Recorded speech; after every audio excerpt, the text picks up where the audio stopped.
Hi! இன்னைக்கு நான் வரகரிசியில பொங்கல் தான் செய்ய போறேன். வரகு, திணை, சாமை, குதிரைவாலி இந்த மாரி மில்லட்ஸ் எது வேணா எடுத்துக்கங்க. பொங்கல் செஞ்சு சாப்பிடுங்க. பொங்கலுக்கு சூப்பரா இருக்கும்.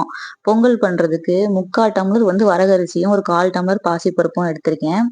இத 1 டம்ளர் கணக்கு இருக்கா, அந்த 1 டம்ளர் போட்டுட்டு நல்லா வாஷ் பண்ணிட்டு, 2 டம்ளர் தண்ணி ஊத்தி ஊற வைக்க போறேன். டப்புல தண்ணி ஊத்தி கொஞ்ச நேரம் ஊறட்டும் அது வந்து. நான் எப்பயுமே இந்த மாரி மில்லட்ஸ்ல பொங்கல் தான் செய்வேன். எனக்கு பொங்கல் டேஸ்ட் தான் ரொம்ப பிடிக்கும். ஆனா மில்லட்ல நீங்க வேற என்ன ரெசிபி வேணாலும் ட்ரை பண்ணுங்க. நம்ம புதுசு புதுசா மில்லட்ல நெறைய ரெசிபி ட்ரை பண்ணலாம். இந்த பால்ல அந்த ஏடு இருக்கும்ல ஆடை, அத எடுத்து வச்சுட்டுருக்கேன். எதுக்கு எடுத்து வச்சுட்டுருக்கேன்னு சொல்லுங்க பாப்போம். நீங்க இந்த மாரி எடுத்து வைப்பீங்களான்றதையும் கமெண்ட்ல சொல்லுங்க. காலையில டெய்லி நான் ஒர்க் அவுட் பண்ணுவேன் நான் மார்னிங். ஒர்க் அவுட்டுக்கு அப்புறம் நான் குடிக்கிற இந்த ட்ரை ஃப்ரூட் ஜூஸ் காலைல இதுதான் எனக்கு பிரேக்ஃபாஸ்ட்டு. அதுதான் ப்ரிப்பேர் பண்ணிக்கிட்டு இருந்தேன். இந்த ரெசிபி எப்படி போடுறதுன்னு நெக்ஸ்ட் வீடியோல ஷேர் பண்றேன். இந்த மாதிரி ரெசிபிலாம் பார்க்கணும்னா நம்ம வீடியோ லைக் கொடுத்து சப்ஸ்கிரைப் பண்ணி வச்சுக்கோங்க. அப்பதான் எல்லா வீடியோவும் வரும் உங்களுக்கு. நல்லா அந்த ட்ரை ஃப்ரூட் ஜூஸ் போட்டுட்டு ஒரு டப்பா இருக்கும். இந்த அந்த டப்பா இருக்கு பார்த்தீங்களா? இதுதான். இது நான் டிமார்ட்ல தான் வாங்கியிருந்தேன். இது ஃபுல்லா ஊத்தி வச்சுப்பேன். இதுதான் காலைல பிரேக்ஃபாஸ்ட்டே எனக்கு. இதுல ஓட்ஸ் எல்லாம் போட்டிருக்கேன், இல்ல நட்ஸும் போட்டிருக்கேன், சீட்ஸ் போட்டிருக்கேன், எல்லாமே போட்டிருக்கேன். டேஸ்ட் அருமையா இருக்கும். கண்டிப்பா நம்ம ஒரு நாளைக்கு ட்ரை பண்ணுவோம். ஓகேவா? சரி, இப்ப நான் பொங்கலுக்கு வரேன்.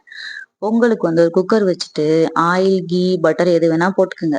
போட்டுட்டு மிளகு, சீரகம், பச்சை மிளகா, கருவேப்பிலை, இஞ்சி இது மட்டும் தான் தாளிப்பு போட போறோம்.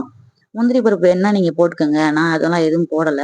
நல்லா தாளிப்பு போட்டுட்டு நம்ம ஊற வச்ச ரைஸ் இருந்துச்சுல, அதை தூக்கி ஊத்திட வேண்டியதான். அதுல 2 டம்ளர் தண்ணி தான் நான் ஊத்திருக்கேன்.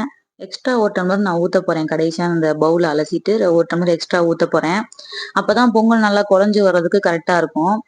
உப்பு வேணுங்கிற அளவுக்கு உப்பு போட்டுட்டு குக்கரை மூடி வச்சு விசில் போட்டுற வேண்டியதான். ஆக்சுவலி எனக்கு பொங்கல் கொல கொலன்னு இருந்தாதான் பிடிக்கும். ஆனா இதுக்கு மேல தண்ணி ஊத்துனா விசில் வழியா அமுட்டு தண்ணி வெளியே ஊத்திரும். அதனால நான் அளவா தண்ணி 1 டம்ளர் மட்டும் எக்ஸ்ட்ரா வச்சுட்டு பொங்கல் நல்லா குழஞ்சு வந்ததுக்கு அப்புறம் இறக்குனதுக்கு அப்புறம் தண்ணி வேணும்னா எக்ஸ்ட்ரா ஊத்தி நல்லா மிக்ஸ் பண்ணிப்பேன். நீங்களும் அந்த மாதிரி பொங்கல் கொல கொலன்னு வேணும்னா இறக்குனதுக்கு அப்புறம் ஊத்திக்கங்க. இல்ல உங்க குக்கர் முன்னாடியே ஊத்தினா விசில் வழியா வெளியே வராது அப்படின்னா முன்னாடி தண்ணி சேர்த்து ஊத்திக்கங்க. நான் இறக்குனதுக்கு அப்புறம் கொஞ்சம் ஹாட் வாட்டர் வச்சு ஊத்துனீங்கன்னா ரொம்ப நல்லது. நான் பச்சை தண்ணி தான் ஊத்தி கிளறிக்கிட்டு இருந்தேன். ஆபீஸுக்கு அவங்க கிளம்புற அவசரத்துல என்னால அவசர அவசரமா பண்ணிட்டு இருந்தேன். பொங்கலுக்கு சாம்பாரும் தேங்காய் சட்னி தான் சைடிஷ் வச்சிருந்தேன். அவ்வளவு சூப்பரா இருந்தது சாப்பிட்றதுக்கு. உங்களுக்கு பிடிச்சமானதை வச்சு ட்ரை பண்ணி பாருங்க. எல்லாரும் பொங்கலுக்கு உளுந்த வடை தானே செய்வாங்க. நானும் அதான் பண்ணலான் இருந்தேன். எங்க வீட்டுல மட்டும் இந்த கோதுமை மாவுல செய்யற ரவா அப்பம், இனிப்பு அப்பம் கேட்டிருந்தாங்க. அதுதான் பண்ணி கொடுத்தேன். அதுவும் சூப்பரா இருந்தது. அந்த ரெசிபி நம்ம நெக்ஸ்ட் வீடியோல பார்க்கலாம். கண்டிப்பா நம்ம சேனலை சப்ஸ்கிரைப் பண்ணி லைக் பண்ணி வச்சுக்கோங்க. அப்பதான் இது மாதிரி சூப்பரான ரெசிபிலாம் நிறைய பார்க்க முடியும். தேங்க்யூ ஃபார் வாட்சிங்.